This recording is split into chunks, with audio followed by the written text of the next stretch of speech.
नेताओं की भीड़ में कुछ चेहरे ऐसे होते हैं जो केवल राजनीति नहीं करते बल्कि जनसेवा को अपना धर्म बना लेते हैं। आज हम बात करेंगे ऐसे ही एक कर्मठ, ईमानदार और दूरदर्शी नेता की, जिन्होंने न सिर्फ संघर्षों से अपना रास्ता बनाया बल्कि हर कदम पर जनता का विश्वास और स्नेह जीता। उनके जीवन की कहानी प्रेरणा है, उनका कार्य समर्पण का प्रतीक है। जिन्होंने अपना संपूर्ण जीवन जन कल्याण को समर्पित कर दिया, वो नाम है रिकेश सेन, वैशाली नगर के विधायक, जिनका आज यानी 10 अगस्त को जन्मदिन है।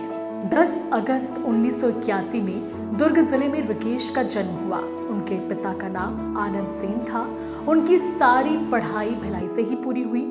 वैसे तो 2023 के विधानसभा चुनाव में वे जीतकर पहली बार विधायक बने, लेकिन पिछले 25 साल से वे राजनीति में सक्रिय हैं। तो आज सीजी भास्कर उनके जन्मदिन के मौके पर बताएगा उनके संघर्ष और समर्पण की कहानी। रिकेश सेन ने 21 साल की उम्र में पार्षद के लिए पहला चुनाव लड़ा और जनता के काम के लिए अपनी पुश्तैनी जमीन तक बेच दी। विधायक बनने के बाद अपना पूरा मानदेय जनसेवा में समर्पित किया।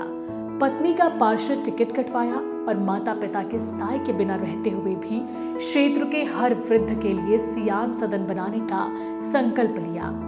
विधायक रिकेश सेन का जीवन किसी फिल्मी स्क्रिप्ट से कम नहीं। बचपन में ही आर्थिक हालातों ने उन्हें मजबूर किया कि वे उम्र से पहले जिम्मेदारियों का बोझ उठाएं।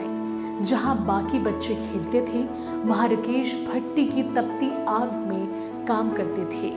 कठिन परिस्थितियों ने उन्हें मजबूत बनाया, काफी मजबूत। परिवार की जिम्मेदारियों के बीच उन्होंने हिम्मत कभी नहीं छोड़ी। जीवन आगे बढ़ा और संघर्षों ने उन्हें नई राह दिखाई। जब वो अपना पहला पार्षद चुनाव जीते, उसी दौरान गुजरात के भुज में भूकंप आया। तबाही के उस दौर में तत्कालीन मुख्यमंत्री नरेंद्र मोदी ने सेवा के लिए अपील की। संसाधनों की कमी थी, लेकिन रिकेश सेन एम्बुलेंस में बैठकर भुज पहुंचे। वहां उन्होंने दिन में घायलों की सेवा की और रात में मलबे से शव निकालकर अंतिम संस्कार करवाया। इसके बाद उनके राजनीतिक सफर ने नई मोड़ ली।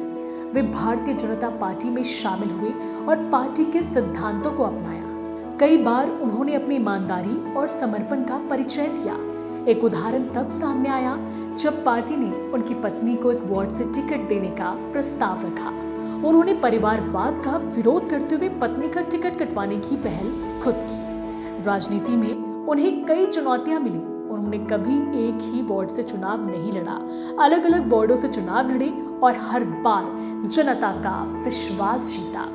उनकी जीत का कारण प्रचार से ज्यादा उनका काम था।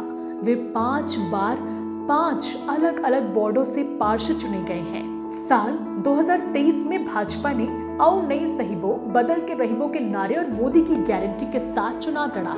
इस चुनाव में भाजपा ने 5 बार के पार्षद रह चुके रिकेश सेन को वैशाली नगर विधानसभा से उम्मीदवार बनाया। प्रचार अभियान में उन्होंने जनता से केवल वही वादे किए जिन्हें पूरा किया जा सकता था। इनमें एक प्रमुख वादा था सूर्यकुंड गंगा घाट बैकुंठ धाम के तालाब का पुनर्निर्माण। चुनाव के दौरान उन्होंने गंगा जल लेकर इस वादे को निभाने की कसम खाई। चुनाव परिणाम आए और जनता ने उन्हें 40,000 से अधिक वोटों से विजयी बनाया। विधायक बनने के बाद उन्होंने क्षेत्र में नशे के व्यापार और गुंडाराज पर सख्ती की। ओयो में चल रहे अवैध धंधों को बंद कराया, पुलिस के साथ पेट्रोलिंग की और अपराधियों के घरों पर बुलडोजर चलवाए। तालाब का पुनर्निर्माण उनके लिए बड़ी चुनौती थी। सरकारी फंड और प्रशासनिक मदद नहीं थी। साथ ही यह स्थान हिंदू मुस्लिम विवाद का कारण भी था। उन्होंने पहले इस विवाद को खत्म किया, मुस्लिम समाज से बातचीत कर समझाया कि यह तालाब हिंदुओं की आस्था से जुड़ा है। इसके बाद फंड की समस्या को निजी जमीन बेचकर और लोगों से चंदा जुटाकर हल किया और इस तरह तालाब का पुनर्निर्माण पूरा हुआ। जनहित के मुद्दों पर उन्होंने हमेशा आवाज उठाई। जरूरत पड़ने पर अपनी पार्टी के मंत्रियों से सवाल पूछने पर भी वो नहीं हिचकते। दुर्ग में मासूम बच्ची के साथ हुए जघन्य अपराध के मामले में जब बाकी नेता सिर्फ संवेदना जताने पहुंचे, तब वे दिल्ली गए और सुप्रीम कोर्ट के 5 बड़े वकीलों की टीम हायर की ताकि अपराधी को जल्द से जल्द सजा मिल सके। उन्होंने भाजपा सदस्यता अभियान में सबसे अधिक सदस्य जोड़कर प्रदेश में प्रथम स्थान प्राप्त किया, जिसके लिए उन्हें मुख्यमंत्री विष्णुदेव साय ने सम्मानित किया। इसके अलावा क्षेत्र की पहचान बढ़ाने के लिए उन्होंने विभिन्न कार्यक्रमों में बड़े बॉलीवुड कलाकारों को आमंत्रित किया।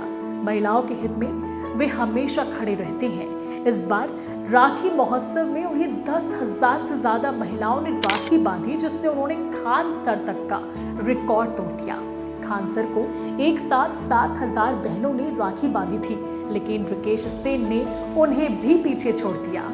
इस दौरान उन्होंने महिलाओं और बहनों को सशक्त बनाने के लिए कई तरह के ऐलान किए, जिनमें से एक था महिलाओं को सिलाई मशीन बांटना, जिससे वो अपने पैरों पर खड़ी हो सके और स्वरोजगार उत्पन्न कर सकें। रिकेश सेन का विजन हमेशा लोगों को सशक्त बनाने का रहा है। इस बार अपने जन्मदिन में उन्होंने सबसे अनोखी अपील की है। उन्होंने कहा कि मेरे जन्मदिन में बुके केक लेकर मत आइए। अगर आपको मुझे कुछ देना है तो खेल सामग्री भेंट दीजिए, ताकि मैं इसे भिलाई के खिलाड़ी बच्चों को दे सकूं। भिलाई खेल धानी है, ऐसे में यहाँ के खिलाड़ियों को आगे बढ़ाने के लिए उन्होंने अपने जन्मदिन पर ये खास पहल की है।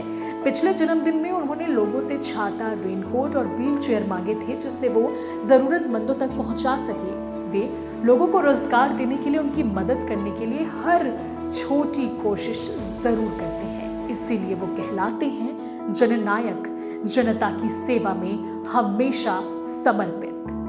रिकेश सेन का सफर दिखाता है कि राजनीति केवल कुर्सी का खेल नहीं, बल्कि सेवा का माध्यम भी हो सकता है।